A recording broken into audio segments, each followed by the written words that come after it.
আসসালামু আলাইকুম, সবাইকে স্বাগতম আরেকটা ভিডিওতে। আজকে তোমাদের সাথে কথা বলবো চট্টগ্রাম ইউনিভার্সিটিতে অ্যাডমিশন টেস্টের জন্য বিগত সালগুলোতে কি রকম সিজিপিএ দরকার ছিল।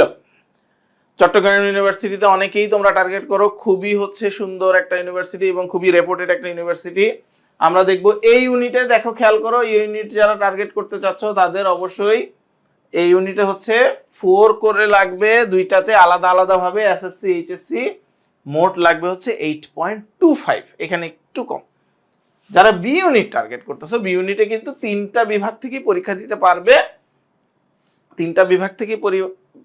পারবে, প্রত্যেকের জন্য আলাদা আলাদা ভাবে 3.5 করে লাগবে। কিন্তু বিজ্ঞান শাখার জন্য লাগবে মোট 8, মানবিক শাখার জন্য লাগবে 7.5 এবং ব্যবসা শিক্ষা শাখার জন্য লাগবে 8।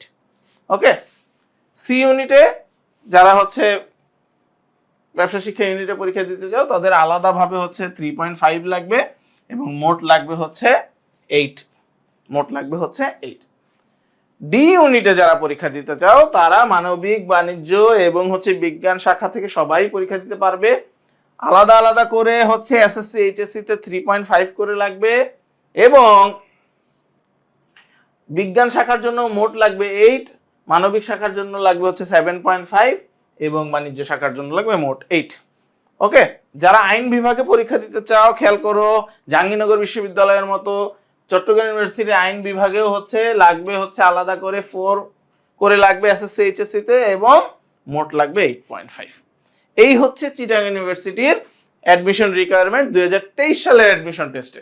এই বছরও মোটামুটি এইটার মতোই হবে আশা করা যায়, একটু বাড়তেও পারে, রেজাল্টের উপর ডিপেন্ড করে এটা।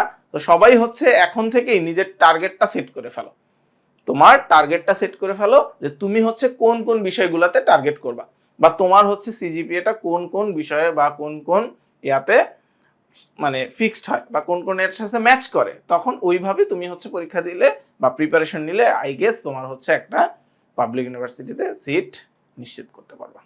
আজকের জন্য এই পর্যন্তই, সবাই ভালো থাকো, আল্লাহ হাফেজ।